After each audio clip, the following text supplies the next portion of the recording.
नमस्कार, मैं हूं निश्चित दुबे। आप देख रहे हैं सुलगता सवाल। आज देश की सड़कों पर एक नया चर्चा का विषय छाया हुआ है। प्रधानमंत्री मोदी ने हैदराबाद में जनता से 7 बड़ी अपीलें की। सोना खरीदना टालें, विदेश यात्रा कम करें, पेट्रोल डीजल बचाएं, घर से काम करें, स्वदेशी अपनाएं। ये अपीलें बीच बीच में आ रही है जब मिडिल ईस्ट में तनाव बढ़ा हुआ है।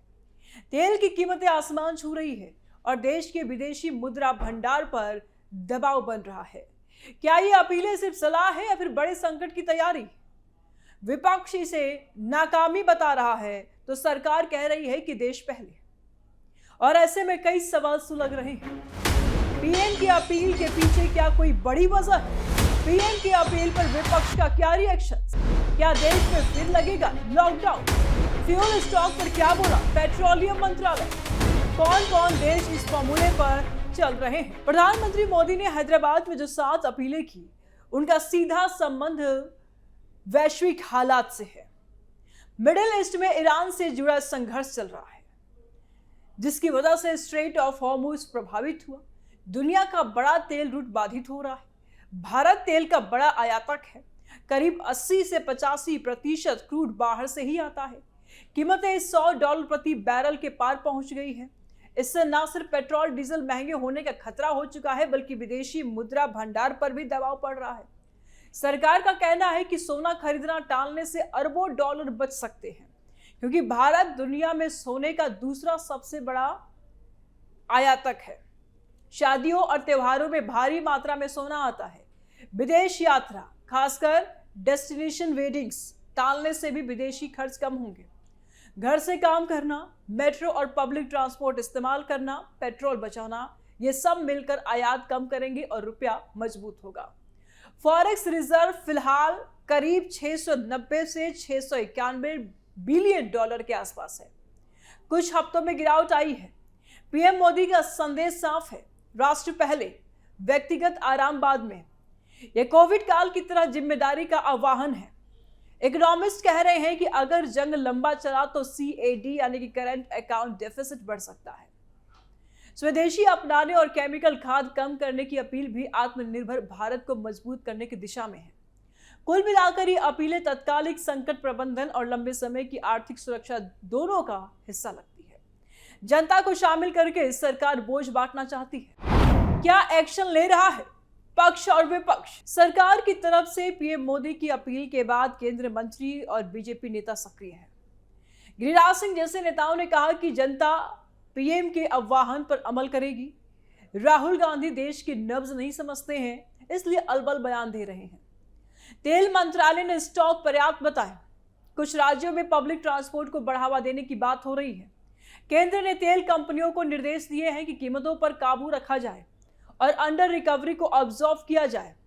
विपक्ष की तरफ से हमले तेज है। राहुल गांधी ने कहा कि ये उपदेश नहीं, नाकामी के सबूत हैं। 12 साल में देश को इस हालत में ला दिया कि जनता को सोना न खरीदने, पेट्रोल बचाने की सलाह दी जा रही है। मल्लिकार्जुन खड़गे बोले, चुनाव के बाद अब उपदेश चल रहा है, जनता पर बोझ डाला जा रहा है। कांग्रेस कह रही है कि सरकार पहले से ही तैयार क्यों नहीं थी? सरकार पहले से ही तैयारी क्यों नहीं की? ऊर्जा सुरक्षा क्यों कमजोर हुई? अखिलेश यादव ने भी पीएम पर निशाना साधा। राज्यों में विपक्ष शासित जगहों पर चर्चा तेज है और कुछ राज्यों में विपक्षी दल मीटिंग कर रहे हैं और केंद्र से जवाब मांग रहे हैं। बीजेपी शासित राज्यों में स्वदेशी अभियान और पेट्रोल बचाओ कैंपेन शुरू होने की खबरें सामने आ रही है। कुल मिलाकर के राजनीतिक घमासान छिड़ा हुआ है। सरकार राष्ट्रहित की बात कर रही है तो विपक्ष इसे जनता पर जिम्मेदारी डालने का आरोप लगा रहा है। क्या देश में फिर लगेगा लॉकडाउन? इस सवाल ने पूरे देश में हलचल मचा रखी है। पीएम मोदी की 7 अपीलों के बाद सोशल मीडिया पर लॉकडाउन फिर से ट्रेंड कर रहा है। लोग पुरानी यादों में जा रहे हैं। मार्च 2022 की वो रात जब अचानक पूरे देश पर पाबंदियां लग गई थी। लेकिन आज की सच्चाई क्या है? सरकार ने हर बार साफ किया है कि पूर्ण लॉकडाउन की कोई योजना नहीं है और बिल्कुल नहीं है। यह अपीलें मिडिल ईस्ट के तनाव और तेल आपूर्ति पर आए दबाव के कारण है। स्ट्रेट ऑफ हॉर्मुज प्रभावित है। क्रूड ऑयल की कीमतें $100 से ऊपर पहुंच गई है। पीएम मोदी ने हैदराबाद में कहा कि हमें कोविड जैसी तैयारियों की जरूरत है, मतलब एकजुटता की जरूरत है, जिम्मेदारी और साझा प्रयास की जरूरत है। लेकिन इसका मतलब घरों में कैद होना बिल्कुल नहीं है। यह अपीलें स्वैच्छिक है। पेट्रोल बचाओ, मेट्रो इस्तेमाल करो, वर्क फ्रॉम होम जहां तक संभव हो, अनावश्यक विदेश यात्रा टालो। और इसमें क्या प्रॉब्लम है भाई? वित्त मंत्रालय और पेट्रोलियम मंत्रालय दोनों ने अफवाहों को खारिज किया है। कोई लॉकडाउन नहीं है, कोई नाइट कर्फ्यू, कोई गाड़ी रोकना, कोई बाजार बंदी नहीं है। हाँ, अगर संकट बहुत लंबा चला तो कुछ लोकल स्तर पर ट्रैफिक मैनेजमेंट या पेट्रोल की खपत पर सलाह आ सकती है, लेकिन वो भी पूरी तरह से स्वैच्छिक है। अर्थशास्त्री कह रहे हैं कि भारत की अर्थव्यवस्था अब 2020 जैसे कमजोर नहीं है। फॉरेक्स रिजर्व मजबूत है, रिफाइनरी पूरी क्षमता पर चल रही है। विपक्ष इसे लेकर हमला बोल रहा है। राहुल गांधी और मल्लिकार्जुन खड़गे कह रहे हैं कि सरकार पहले से तैयार क्यों नहीं है, लेकिन सरकार का जवाब है कि हम वैश्विक तूफान का सामना कर रहे हैं जिसमें हम हर नागरिक की भूमिका है। नीति आयोग और ऊर्जा विशेषज्ञों का कहना है कि लॉकडाउन जैसे कठोर पाबंदी की जरूरत नहीं पड़ेगी अगर जनता थोड़ा सा संयम बरते। कुछ राज्यों में पब्लिक ट्रांसपोर्ट बढ़ाने की तैयारी चल रही है। मेट्रो शहरों में अतिरिक्त ट्रेनें चलाने की बात हो रही है। ऑटो कंपनियां ईवी को प्रमोट कर रही है। कुल मिलाकर के सरकार का फोकस अर्थव्यवस्था को पटरी पर रखने और आम आदमी को अतिरिक्त बोझ से बचाने पर है। घबराने की जरूरत नहीं है। 2020 में वायरस था, आज जियो पॉलिटिकल तनाव है। दोनों में फर्क है। पीएम का मैसेज एकदम क्लियर है, तैयार रहो लेकिन डरो मत। छोटे छोटे बदलाव से बड़ा फर्क पड़ेगा। अगर आप पेट्रोल बचाते हैं, स्वदेशी अपनाते हैं तो देश का रुपया मजबूत रहेगा, महंगाई पर काबू रहेगा। अभी कोई लॉकडाउन नहीं, लेकिन कोई पैनिक भी नहीं। सतर्क रहिए, जिम्मेदार रहिए। देश मजबूत है और हम सब मिलकर और मजबूत बनाएंगे इसको। पीएम मोदी की अपीलों के बाद बीजेपी शासित राज्यों में समर्थन और प्रचार की शुरुआत हो गई है। बिहार में मंत्री रामकृपाल यादव ने पीएम के आह्वान का स्वागत किया और कहा कि राष्ट्र सुरक्षा के लिए जरूरी है। उन्होंने जनता से अपील की कि सब मिलकर अमल करें। गुजरात, मध्य प्रदेश, उत्तर प्रदेश जैसे, महाराष्ट्र जैसे बीजेपी शासित राज्यों में स्थानीय स्तर पर स्वदेशी अभियान और पेट्रोल बचाओ जागरूकता कार्यक्रम शुरू करने की तैयारी चल रही है।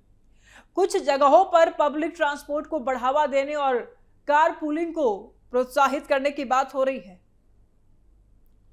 लेकिन अभी कोई आधिकारिक सरकारी आदेश या नोटिफिकेशन जारी तो नहीं हुआ है स्टेट गवर्नमेंट की तरफ से। विपक्ष शासित राज्यों में ज्यादातर आलोचनाएं हैं। केंद्र सरकार की अपील पर राज्य स्तर पर अमल के लिए जल्द ही गाइडलाइंस आने की उम्मीद है।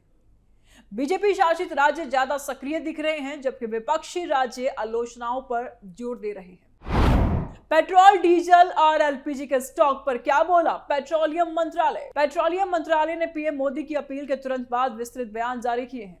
उन्होंने साफ कहा है कि देश में पेट्रोलियम उत्पादों की कोई कमी नहीं है। क्रूड ऑयल का स्टॉक करीब 60 दिनों का उपलब्ध है।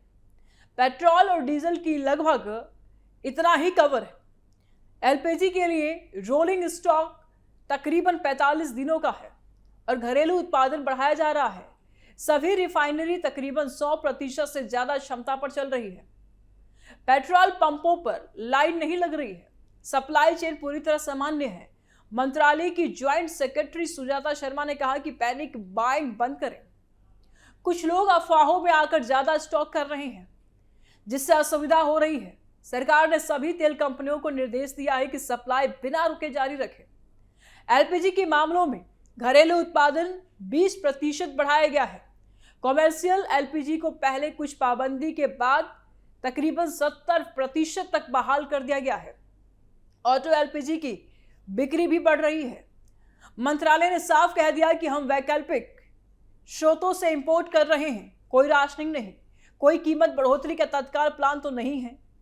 सरकार ने स्पष्ट कर दिया कि स्टेट ऑफ हॉर्मुज का असर है, लेकिन हमने पहले से ही अतिरिक्त स्टॉक बिल्ड किया था। जनता से अपील है कि सामान्य खपत जारी रखे, अनावश्यक स्टॉकिंग ना करें। अगर हर व्यक्ति थोड़ा पेट्रोल बचाए तो देश का आयात बिल कम होगा। मंत्रालय ने सभी राज्यों को भी अलर्ट रखने को कहा है, लेकिन स्थिति काबू में है, नियंत्रण में बताई जा रही है। अभी ऐसा कोई अफवाह नहीं है, कोई कुछ भी नहीं है। जो लोग अफवाह फैला रहे हैं उन पर भी नकेल कसे जाएंगे। ये आंकड़े बताते हैं कि सरकार तैयार है। पीएम की अपील इसलिए आई क्योंकि लंबे समय तक संकट चला तो बोझ बढ़ सकता है, लेकिन अभी पंप सूखने या सिलेंडर ना मिलने जैसी कोई समस्या तो नहीं दिख रही है। तो ये पैनिक कौन फैला रहा भाई? कौन कौन से देश इस फॉर्मूले पर चल रहे हैं? तो चलिए कुछ देशों के उदाहरण लेकर समझते हैं कि वहां क्या हो रहा है। और ये सब ईरान युद्ध और हॉर्मुज स्ट्रेट इफेक्ट होने की वजह से हुआ है। बांग्लादेश में फ्यूल राशनिंग लागू कर दी गई है। प्राइवेट वाहनों को सीमित मात्रा में ही पेट्रोल डीजल मिल रहा है। यूनिवर्सिटी और कोचिंग सेंटर बंद किए गए हैं। बिजली बचाने के लिए रोलिंग ब्लैकआउट लगाए गए हैं और अनावश्यक लाइटिंग बंद करने की सख्ती है।